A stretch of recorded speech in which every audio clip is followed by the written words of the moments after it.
This is the Green Corn Rebellion show. Today I am here with Cristian Zapata. He is a candidate running for state house in Oklahoma, here in District 89, out in southwest Oklahoma City. How are you doing today? I'm great. How are you? I'm doing good. First question I have here is, where are you from and where'd you grow up at? Yeah, so I'm from here. Born and raised in Oklahoma. Born and raised in District 89. As far as moving, I've probably moved one street over my whole life, and that's about it. So, I've been here. I went to the schools here. I go to UCO here. So my whole life has just revolved around Oklahoma and its people. All right. And what's your major over at UCO? Right now I'm studying computer science. All right. That's cool. What made you want to run for office? The reason I wanted to run for office was it was an open seat to begin with. So that was a huge encouragement. Another reason is because there's a huge push for more progressives to run for open seats, or for any seat that's available to them. And so I'm like, well, this is an open seat. There's a huge need for progressives. Like I mentioned, a lot of the times, Bernie Sanders has motivated and energized the Hispanic voter base a lot. And this district is about 65% Hispanic. So, there is a want for progressives. And so providing that opportunity to people that I've grown up with, the people that I live around, it is just a huge, honor. And I hope that in their minds they see me fit to lead them in office. All right. I like that. We need more young, progressive-minded people in office. Thank you. One of the first things you talk about in your platform is improving the quality of education in our state. What are some of the things you feel like we need to do in order to do that? Yeah, so if you don't know already, Oklahoma schools, they haven't been funded properly, or they haven't even begun to match the levels of funding that they were in 2008. So for the past 10 years, we've been to begin with, severely underfunded. And on top of that, the way our schools are funded is by, the whole property tax system, which already sets back, lower value homes and lower value neighborhoods, and it gives them poorer schools. And so to start off with, we obviously need to provide the necessary funding that we should have given them years ago already. And then we need to change the way we fund these schools. And so the schools that need extra funding, get them so they can start, doing things like paying teachers a higher wage, providing more funding for school repairs and school improvements. And then on top of that, providing funding for extracurricular activities, things like after-school clubs, student counseling, which is hugely important. And then things like, more creative classes, creative programs that stimulate students' minds and helps them think more critically. All right. You have a pretty good labor platform on your website that includes things like ending right to work, ending at-will employment, and even protecting workers against wage theft. Could you talk more about the importance of labor rights, why we need to protect those things?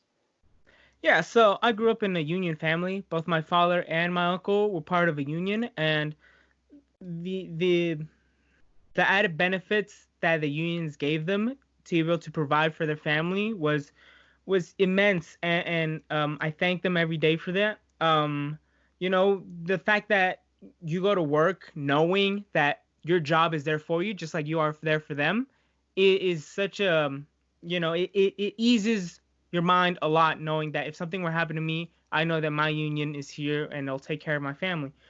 And that is something that I wish everyone would experience. I wish everyone would experience at least once the fact that your job will be there for you and actively works for you, in favor for you. And so, like you mentioned, wage theft. Wage theft is a huge crisis that not a lot of people bring up. Wage theft accounts for billions and billions of stolen money, from just average workers like you and I. We already are severely underpaid. Like a lot of progressives push for, $15 should be the minimum. So to begin with, we're underpaid. And then you add in things like wage theft, which makes us even more underpaid. And when I talk about wage theft, it's usually in amounts that a lot of people don't notice. But when you add them all up, like I said, it amounts to billions of dollars yearly that are just stolen from regular workers that could be going towards more necessary things for you and I to pay for, like bills, housing, and the sort. All right, I like that. Your platform also includes expanding healthcare coverage. Could you talk about the things that we need to do in order to improve upon the giving people the healthcare that they need? Yeah, so first of all, the most immediate thing we could do is expand our Medicaid program. So if we start taking that, so we can begin expanding it, we can start covering thousands more people. And then things that we need to start working towards is being able to guarantee things like mental health coverage, which for a lot of rural areas is very important. Things like, mental health and addiction account for a lot of the issues that are plaguing right now rural areas. These places have, limited economic opportunities, and that brings people down a lot, and they start resorting to, you know, pretty terrible things. And like I said, as well as the fact that these rural areas, they don't have a lot of hospitals open, and what little medical centers they do have, they're starting to get closed down. So I don't know what our leaders are thinking. Oklahoma is a pretty rural state, and we're just leaving a lot of our people out to dry, or just out on their own with no help. And you've seen how this corona epidemic has has exposed a lot of our vulnerabilities as well. And even then, our leaders still aren't waking up to the fact that there are a lot of issues here going on. So I think and I hope they start waking up, or we're gonna have to make them wake up, because you can't keep living like this. People just can't keep living like this. They need help more than anything. I don't know how you look at the situation right now and just think, oh, it's fine. It's not fine. It's not even close to fine. Yeah. You also talk about criminal justice reform, and you mention things such as police reform, which is something a lot of people don't talk about in reference to criminal justice reform. And you also talk about abolishing private prisons and legalizing marijuana.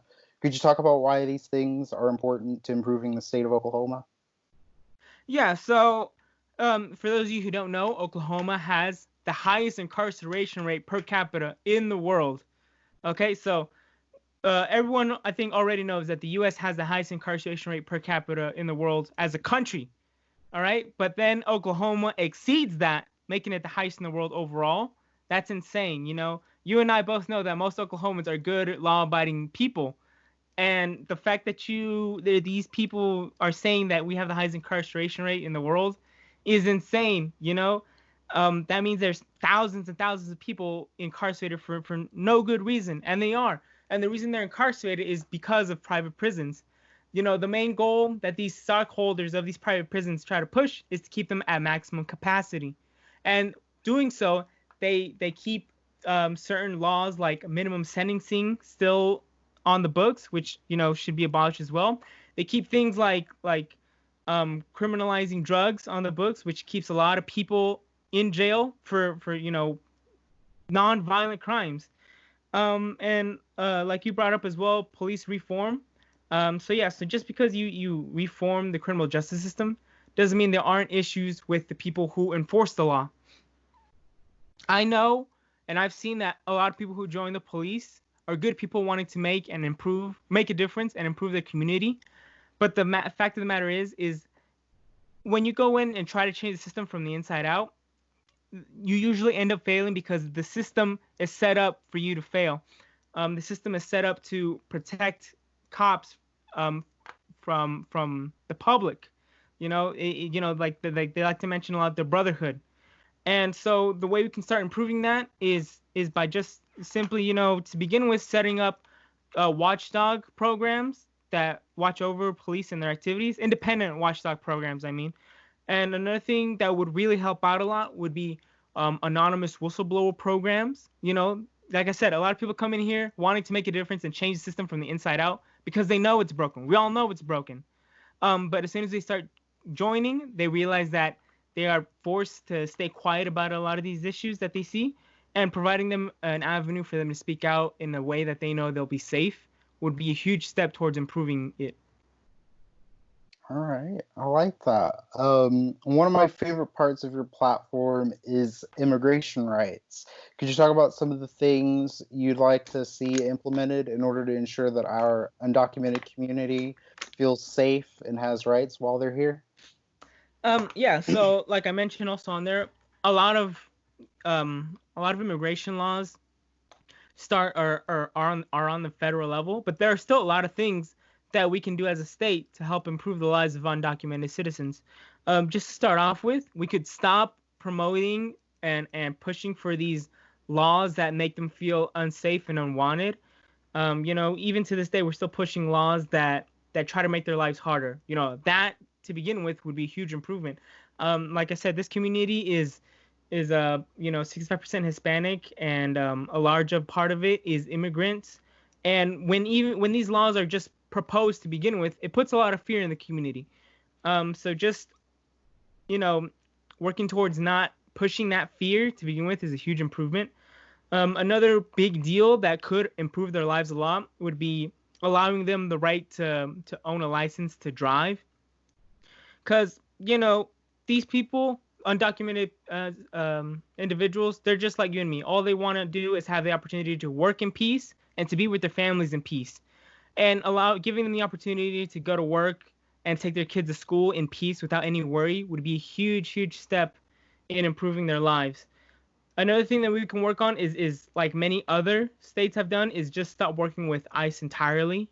Um, a lot of the friction between immigrant communities and the police is the fact that a lot of them work with ICE, and so that causes a lot of crime to go unreported, and that's not safe even for anyone.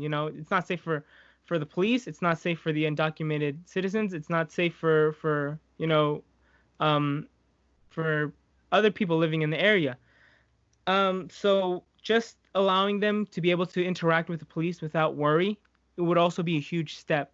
Like I said, these small quality of life things could go a huge way in improving their lives. Yeah.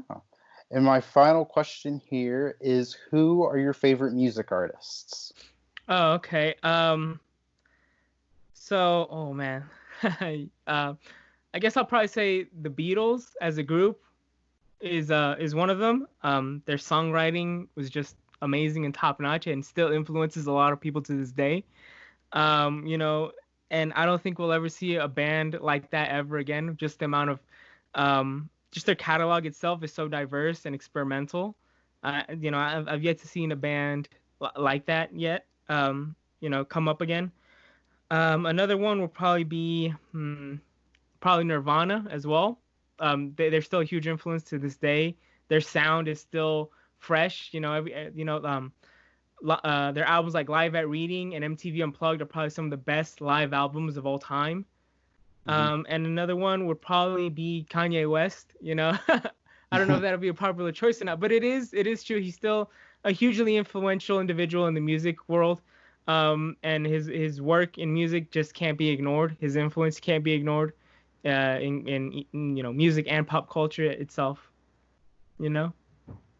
All right, I like those answers. Yeah. Uh, Thank you for coming on. Where can we find you on social media, and what is your campaign website? Yeah, so my campaign website is votasapata.com. That's also my Twitter handle. That's also my Facebook page, votasapata.com. And then if you'd like to throw me a follow on Instagram as well. I'm not as active on Instagram, just because I don't feel like that's a huge platform to be political on. But it is Zapata365 as well. But most of my information and the place that I always like to direct people more towards is my website, votasapata.com, and my Facebook page under the same name. All right, thank you for coming on, and good luck to you on the Oh, thank campaign you. trail. Thank you. All right, and I wish you all the